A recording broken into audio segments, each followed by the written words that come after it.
Kamusta mga kabeshi? Pupunta po tayo sa fish pan nila Ate Nelson Bossing para maghukay ng kamote at manguhan ng batukarit.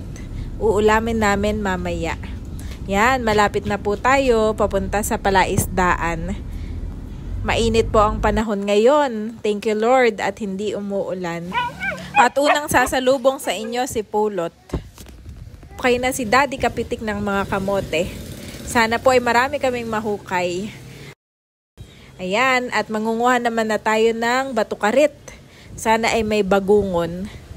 At napakasarap po nito, lalo na at fresh na fresh. Napakaganda talaga dito sa palaisdaan. Nakaka-relax ang view. Hindi namin kasama ang dalawang bata na si Andres at si Thomas. Sila ngayon ay natutulog. Yan, lumusong na nga po si Daddy. Excited ng manguha.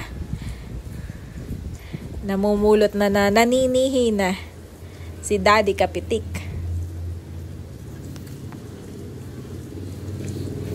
Medyo labo lang ang tubig.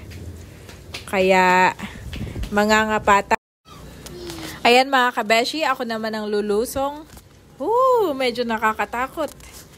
Baka may ahas po dito. Sana iwala naman. Dati nung last na nanguha sina Daddy kasama ang mga bata. May ahas na nakita. Dali-dali na ako umakyat. Naalala ko bigla. Uwian time na mga kabeshi. Siguro ay okay na ito pang ulam namin.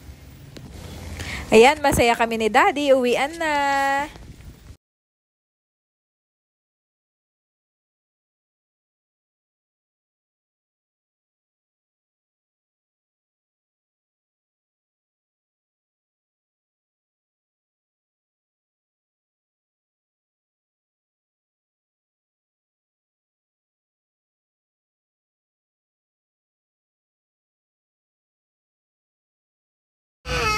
Okay na to mga kabeshi. Pauwi na po kami. Thank you Lord.